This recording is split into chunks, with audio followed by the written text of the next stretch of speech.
22. La ofensiva contra el ahorro. 1.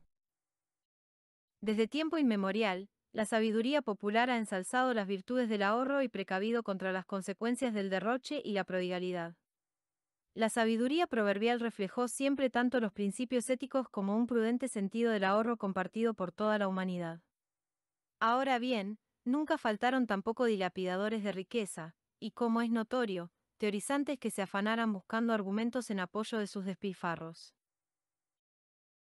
Los economistas clásicos, al refutar los errores de su tiempo, mostraron que la política del ahorro, orientada en interés del individuo, sirve al propio tiempo el de la comunidad. Indicaban que el ahorrador consciente, al preocuparse de su propio futuro, no perjudicaba, sino que ayudaba a la sociedad. Pero en nuestros días, aquella antigua virtud, así como su defensa por los economistas clásicos, vuelve a ser atacada mediante teorías que pretenden ser moderadas y, en cambio, se ensalza la doctrina actualmente en boga del gasto público.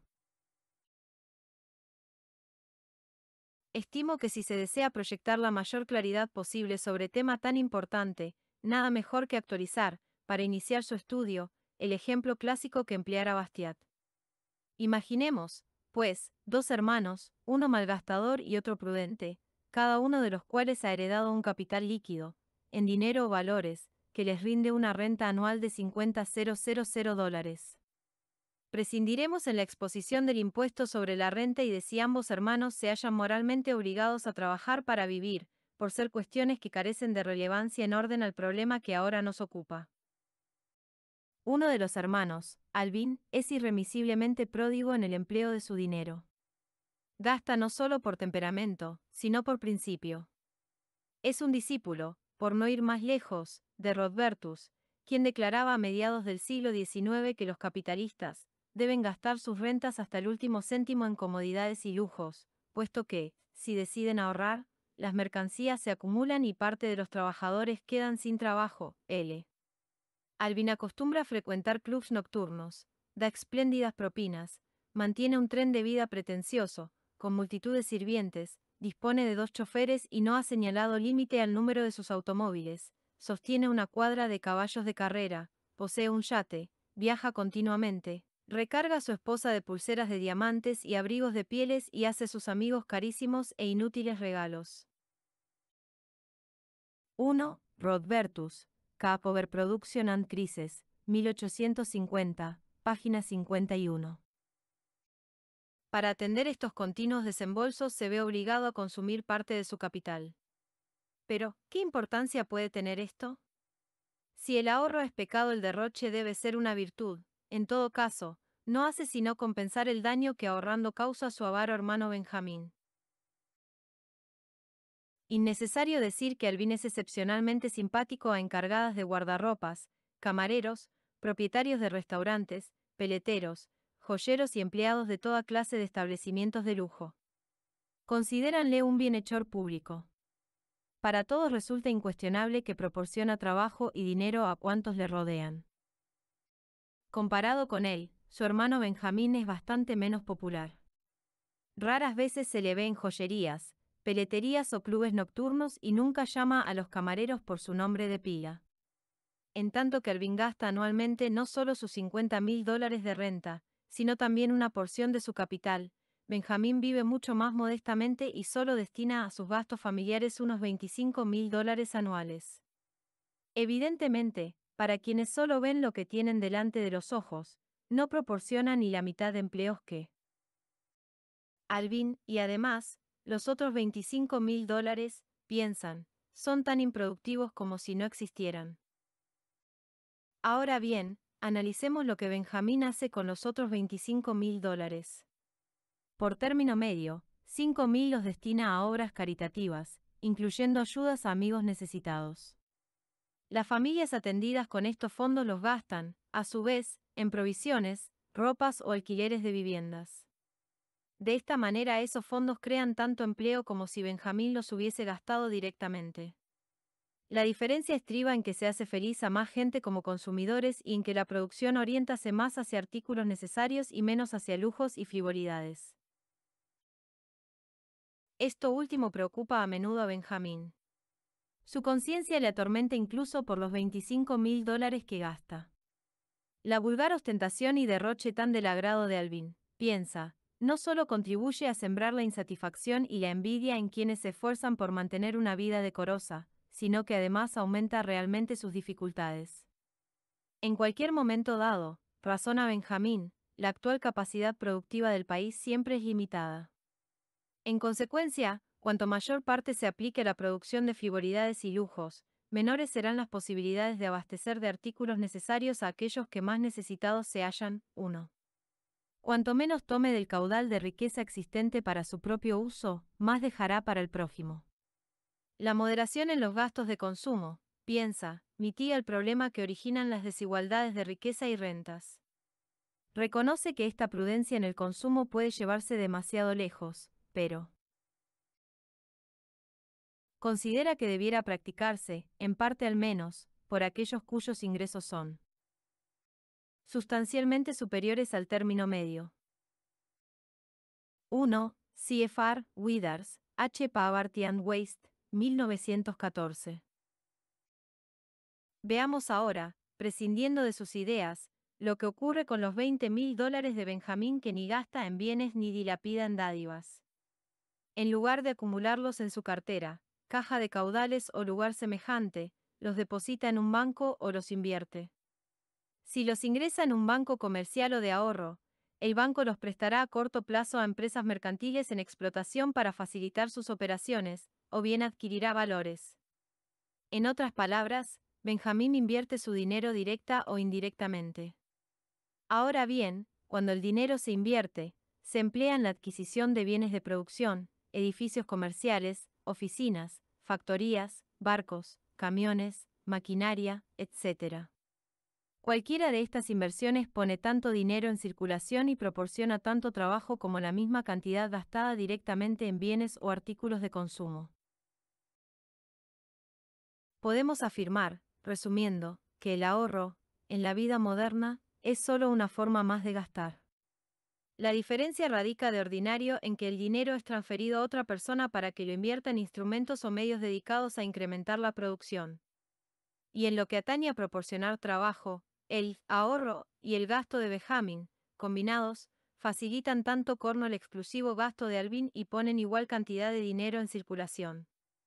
La principal diferencia consiste en que los empleos proporcionados por el gasto de Alvin cualquiera directamente los percibe, en cambio, precisa considerar el asunto con mayor atención y detenerse a pensar para descubrir que cada dólar ahorrado por Benjamín facilita tanto trabajo como el que derrocha Alvin. Han transcurrido una docena de años. Alvin está arruinado. Ya no frecuenta clubes nocturnos ni establecimientos elegantes. Aquellos que se beneficiaban de su esplendidez hablan de él desfavorablemente, llegando incluso a calificarle de insensato. Escribe cartas mendicantes a Benjamín. Mientras que éste, que sigue manteniendo idéntica proporción entre gastos y ahorros, proporciona ahora más trabajo que nunca, porque sus rentas, merced a las inversiones, han aumentado. Su capital también ha crecido. Es más, debido a sus inversiones, la riqueza y la renta nacionales son mayores, hay más fábricas y más producción. 2. Se han difundido tantos errores acerca del ahorro en los últimos años, que no basta para refutarlos todos nuestro ejemplo de los dos hermanos. Conviene dedicarles más espacio. Muchos arrancan de confusiones tan elementales que resulta inverosímil que alguien las padezca, particularmente cuando incurren en ellas economistas de gran reputación. La palabra ahorro, por ejemplo, se emplea unas veces como mero atesoramiento de dinero y otras como inversión, sin establecer de manera consistente clara distinción entre ambas acepciones. El mero atesoramiento de moneda, si se lleva a cabo arbitrariamente sin motivo justificado y en gran escala, resulta perjudicial en muchas situaciones económicas. Pero es en extremo raro. Algo que presenta semejanzas con este tipo de atesoramiento, del cual, sin embargo, debe ser cuidadosamente distinguido, ocurre a menudo después de iniciada una depresión en la vida mercantil. Se contraen entonces tanto los gastos de consumo como las inversiones. Los consumidores reducen sus compras. Actúan así en parte porque temen perder sus empleos y desean acumular reservas. No han contraído sus compras porque deseen consumir menos, sino porque quieren tener seguridad de que sus recursos han de prolongarse un periodo mayor, para el caso de que quedaran sin trabajo. Pero, además, los consumidores disminuyen sus compras por otra razón. Los precios de los bienes y artículos de consumo probablemente han descendido y temen una nueva baja. Aún no diferir sus compras, confían adquirir más con igual dinero. No quieren invertir sus recursos en géneros cuyo valor desciende, sino en dinero, cuyo valor en relación con aquellos esperan habrá de experimentar un alza. La misma expectativa frena sus posibles inversiones. Han perdido su confianza en la rentabilidad de los negocios o al menos creen que aguardando unos meses podrán comprar acciones u obligaciones con menos desembolso. Su actitud puede interpretarse como contraria a adquirir mercancías que pueden desvalorizarse o favorable a retener su propio dinero con la esperanza de una superior revalorización. Es un equívoco llamar ahorro a esta resistencia temporal al gasto. No responde a iguales motivos que el auténtico ahorro. Un error alcanza mayores proporciones cuando se supone que este tipo de ahorro es la causa de las depresiones. Es, por el contrario, una de sus primeras consecuencias. Cierto que esta resistencia a comprar puede intensificar y hacer más penosa y duradera una depresión ya iniciada. Pero por sí sola no la origina nunca. Hay ocasiones en que al producirse una arbitraria intervención estatal en los negocios se provoca una situación de incertidumbre, surgiendo la desorientación porque no se sabe lo que el Estado hará más tarde. Elúdese entonces reinvertir los beneficios. Empresas y particulares mantienen inactivas sus cuentas bancarias. Deciden acumular mayores reservas ante posibles contingencias. Este atesoramiento de moneda puede parecer la causa del progresivo estancamiento de la actividad mercantil. Sin embargo, la causa real se concreta en la incertidumbre que origina la intervención estatal. Los mayores efectivos en metálico de las empresas y particulares son simplemente un eslabón en la cadena de consecuencias derivadas de aquella incertidumbre. Culpar a un excesivo ahorro de una depresión en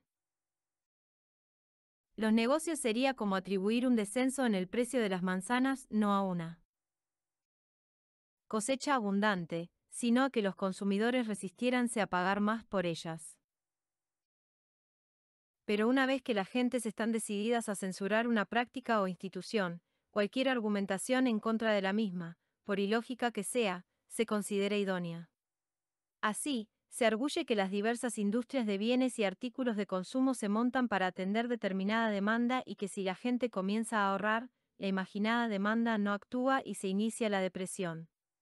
Uno supuesto se apoya fundamentalmente en aquel error, que ya fue examinado, consistente en olvidar que lo ahorrado en bienes de consumo se invierte en bienes de producción y que, ahorro, no significa necesariamente ni siquiera la contracción de un solo dólar en el gasto total. Lo único que hay de verdad en aquel acerto es que todo cambio que se produce súbitamente puede ser perturbador.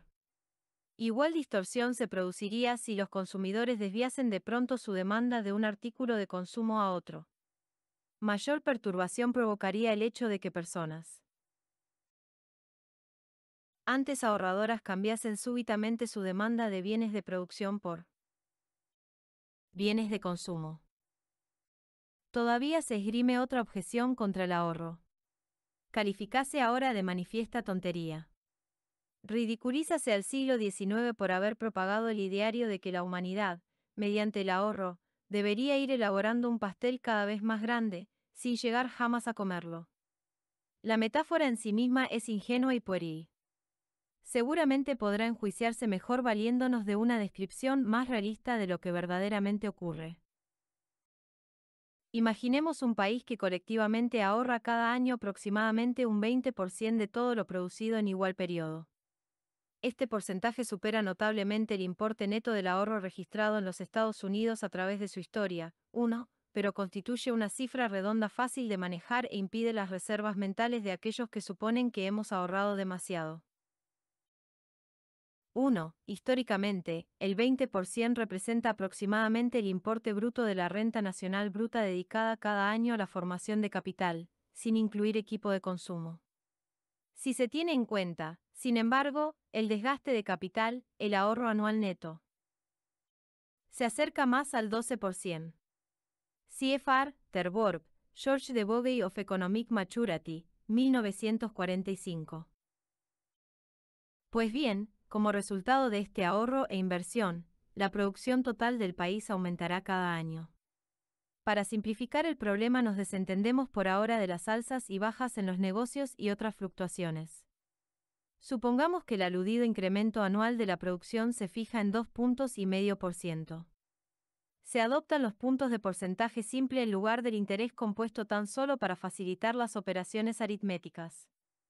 E1 resultado que obtendríamos para un periodo, pongamos por caso, de 11 años, se desarrollaría, expresado en números índices, aproximadamente, como refleja el cuadro siguiente.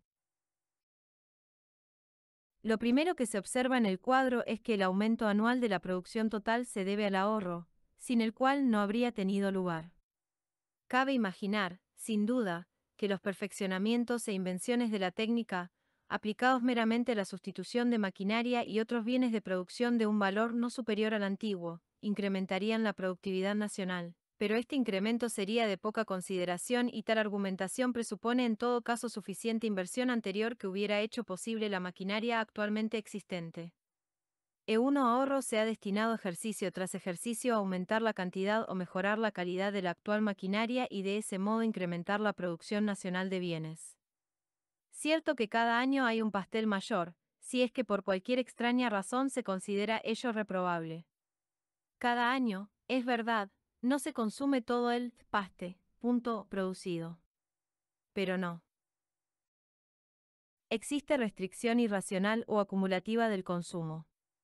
De hecho, todos los años se consume una porción cada vez mayor, hasta que al final de un periodo de 11 años, en nuestro ejemplo, la porción anual de los consumidores es por sí sola igual a los pasteles reunidos de los consumidores y productores del primer año.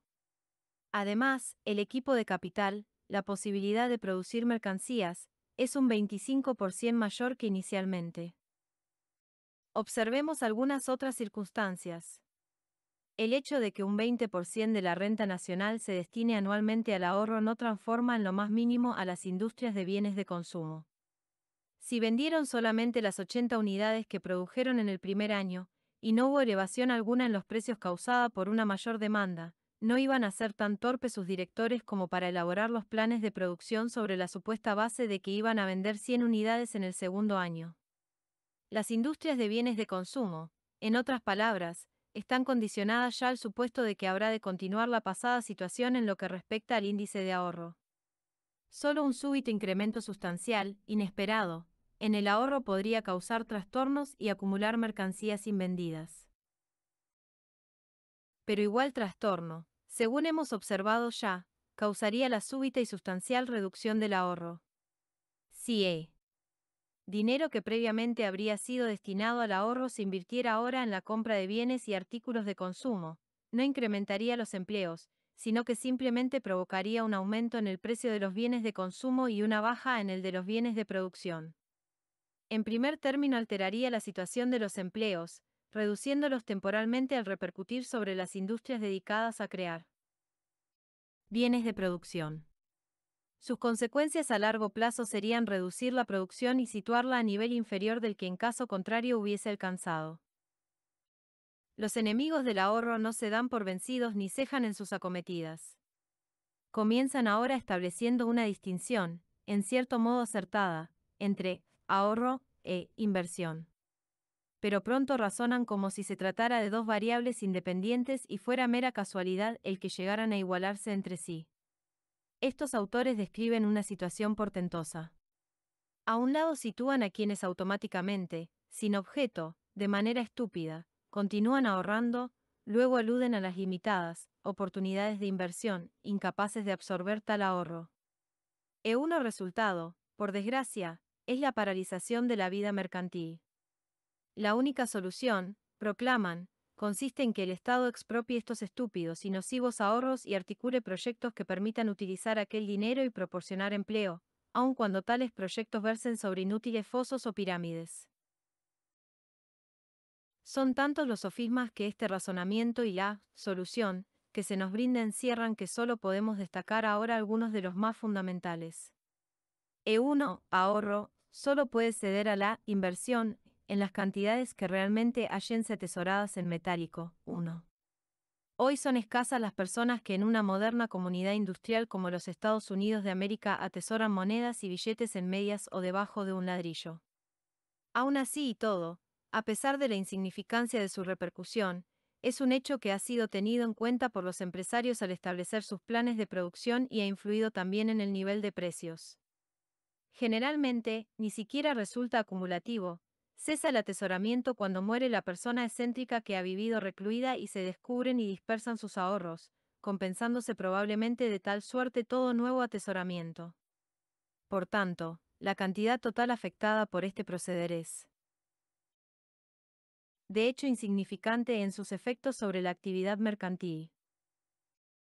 1. Muchas de las diferencias entre los economistas respecto a los distintos puntos de vista expresados ahora sobre este tema son simplemente el resultado de diferencias en la definición. Ahorro e inversión pueden ser definidos de manera que resulten idénticos y, por consiguiente, necesariamente iguales. Me he decidido por definir aquí el ahorro en términos monetarios e inversión, por lo que respecta a mercancías. Ello corresponde grosso modo al uso común de las palabras, no siempre el más adecuado, desde luego. Si se ingresa el dinero en bancos comerciales o de ahorros, según hemos visto ya, rápidamente lo prestan o invierten, pues no les conviene poseer fondos inactivos. Lo único que generalmente obliga a las gentes a aumentar sus reservas en metálico y a los bancos a mantener fondos inactivos y perder intereses es, como ya vimos, o el temor de que los precios desciendan o el deseo de las instituciones bancarias de evitar mayores riesgos a su capital. Ahora bien, ello indica que han comenzado a aparecer los síntomas de una depresión, causa del atesoramiento, no que tal atesoramiento haya dado origen a la depresión. Dejando a un lado este despreciable atesoramiento de moneda, caso excepcional que incluso cabría considerar como inversión directa en dinero, el equilibrio entre ahorro e inversión se alcanza mediante un mecanismo similar al de fijación del precio de cualquier mercancía por el libre juego de las fuerzas de la oferta y la demanda. Ahorro e inversión podrían definirse, respectivamente, como la oferta y demanda de nuevo capital.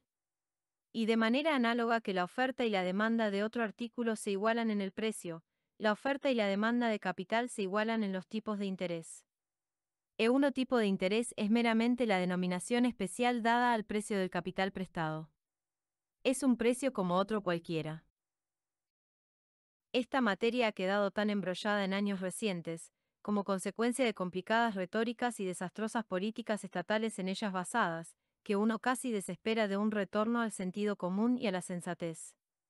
Existe un temor patológico a los tipos de interés excesivos.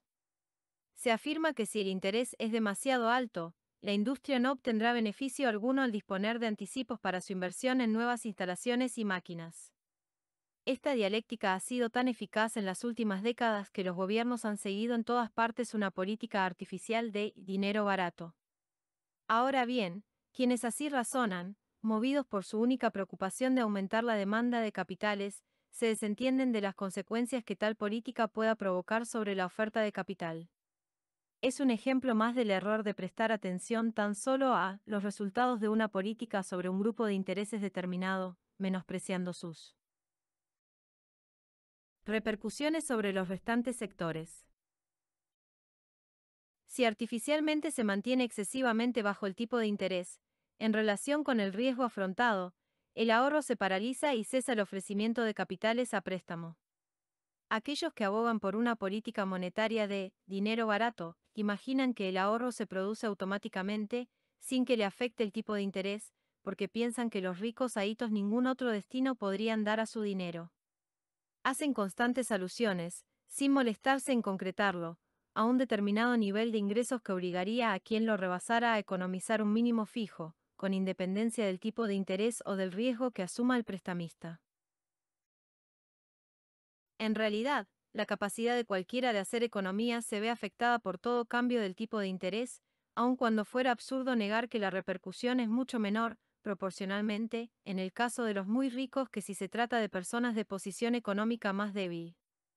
Afirmar, utilizando un símil extremado, que el volumen del ahorro real no quedaría reducido ante una sustancial rebaja en el tipo de interés es como asegurar que la total producción de azúcar no se vería disminuida por un sustancial descenso del precio, en razón a que los productores eficientes que elaboran dicho artículo a costos más reducidos continuarían cosechando iguales cantidades que antes. Un razonamiento hace caso omiso del ahorrador modesto e incluso de la gran mayoría de quienes ahorran. Mantener los tipos de interés artificialmente bajos produce iguales efectos que cuando se fija cualquier otro precio por debajo de su nivel natural de mercado. Incrementa la demanda y reduce la oferta. Aumenta la demanda de capital y disminuye la oferta de auténtico capital. Crea escasez y provoca perturbaciones y distorsiones de la economía. Es indudable que la reducción artificial del tipo de interés estimula la demanda de créditos y en consecuencia fomenta aventuras económicas de carácter francamente especulativo incapaces de sobrevivir cuando desaparecen las arbitrarias condiciones que motivaron su nacimiento. Por lo que a la oferta respecta, la reducción artificial del tipo de interés desalienta la normal tendencia a hacer economías y al ahorro, conduciendo a una relativa escasez de capital real. Un interés del dinero puede, sin duda, mantenerse artificialmente bajo si sustituimos el ahorro auténtico por una constante apelación al incremento de la circulación fiduciaria o a la expansión de los créditos bancarios. Este mecanismo es capaz de provocar la ilusión de que se dispone de un capital mayor, de idéntica manera que la adición de agua puede producir la ilusión de más leche. Ahora bien, de esta forma se entroniza una política de persistente inflación. Es un proceso que no hace sino acumular peligros. El interés aumentará y la crisis se desencadenará, tanto si detenemos la inflación o la proseguimos a un ritmo más lento como si acudimos a la deflación. En una palabra, cualquier política de dinero barato provoca en última instancia oscilaciones en los negocios mucho más violentas que aquellas que se pretendía remediar o prevenir. Si la injerencia gubernamental no se esfuerza en manipular, mediante medidas inflacionarias y al margen del mercado, los tipos de interés del dinero, la acumulación del ahorro provocará un descenso en el tipo de interés, creando de tal forma su propia demanda por un proceso natural. La incrementada oferta de capital en busca de inversores forzará a quienes ahorran a aceptar un tipo de interés más bajo. Esto significará que será mayor el número de empresas que podrán disponer de créditos, porque las perspectivas de obtener beneficios con las nuevas maquinarias o fábricas adquiridas con ellos compensarán el precio pagado por los fondos que les fueron anticipados. 4. Llegamos así a la última falacia sobre el ahorro que me propongo analizar. Se trata de la suposición, con tanta frecuencia exteriorizada, de que existe un límite fijo para la cantidad de capital, que puede ser efectivamente absorbido, e incluso que el límite de expansión de capital ha sido alcanzado. Es inexplicable que tal creencia pueda prevalecer aún entre gentes ignorantes y más absurdo todavía que expertos economistas la sustenten. Prácticamente la totalidad de la riqueza del mundo actual, lo que en realidad le separa y diferencia del mundo preindustrial del siglo XVII, consiste en el capital acumulado. Este capital está formado, en parte, por muchas cosas que parece mejor calificarlas de bienes de consumo duraderos, automóviles, frigoríficos, muebles, escuelas, academias, iglesias, bibliotecas, hospitales y, sobre todo, viviendas. Nunca en la historia humana se ha dispuesto de número suficiente de viviendas. Existe todavía una extraordinaria escasez en razón a las enormes destrucciones de la Segunda Guerra Mundial y las demoras experimentadas por tal causa en la construcción. Pero incluso si fueran suficientes, desde un punto de vista puramente numérico, las mejoras cualitativas son posibles y deseables, sin limitación alguna, en todas, con la sola excepción de las más lujosas. La otra parte del capital es la que podemos denominar capital propiamente dicho. Consiste en los instrumentos de producción, que comprenden desde la más rudimentaria hacha, cuchillo o arado, a la más complicada maquinaria, el mayor generador eléctrico o ciclotrón o la fábrica más maravillosamente equipada. Tampoco en este caso hay límite cuantitativo, y sobre todo cualitativo, para la expansión posible y deseable.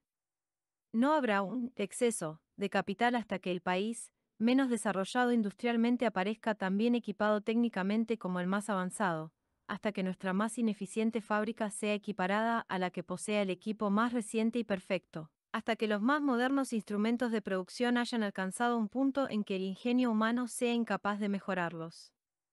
Mientras estas metas no se alcancen, quedará ilimitado espacio para acumular más capital. Ahora bien, ¿cómo puede ser absorbido el capital adicional? ¿Cómo puede ser pagado? Si es puesto aparte y ahorrado, se absorberá y pagará a sí mismo. Los empresarios lo invierten en nuevos instrumentos de producción, es decir, compran nuevas, mejores y más ingeniosas máquinas, porque reducen el costo de producción. Crean artículos que el trabajo manual, sin ayuda técnica, sería en absoluto incapaz de producir, entre ellos figuran hoy la gran mayoría de objetos que nos rodea: libros, máquinas de escribir, automóviles, locomotoras, puentes colgantes, o bien incrementan enormemente las cantidades que pueden producirse, o también, y esto no es sino decir lo que antecede en forma distinta, reducen los costos de producción por unidad.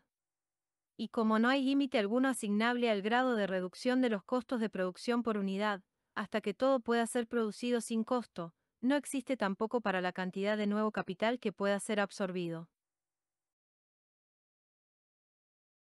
La constante reducción de los costos de producción unitarios originada por la adición de nuevo capital produce uno de estos dos efectos, cuando no ambos: reduce el precio de los artículos para el consumidor e incrementa los salarios de los trabajadores que disponen de nuevas máquinas, porque aumenta su capacidad productiva. Así, una máquina nueva beneficia a la vez a quienes directamente la utilizan y a la gran masa de consumidores. En el caso de estos últimos, podemos decir que les proporciona más y mejores artículos por el mismo dinero, o lo que es igual, que incrementa sus ingresos reales. En el caso de los obreros que utilizan las nuevas máquinas, aumenta doblemente su salario real al incrementar también sus ingresos en efectivo. Un ejemplo típico nos lo proporciona la industria del automóvil. La de los Estados Unidos paga los salarios más altos del mundo e incluso los más elevados dentro del país. Sin embargo, los fabricantes de coches norteamericanos pueden competir con los del mundo, porque su costo por unidad es más bajo. Y su secreto radica en el hecho de que el capital empleado en fabricar automóviles americanos es mayor, por obrero y por automóvil, que en ninguna otra parte del mundo.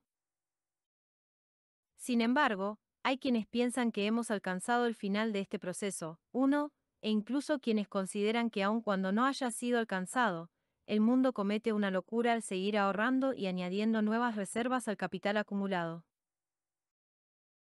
1. Para una refutación estadística de este error, consúltese Hester Borg, The Body of Economic Maturity, 1945. No será difícil decidir, después del anterior análisis, quiénes son los verdaderos locos. 23.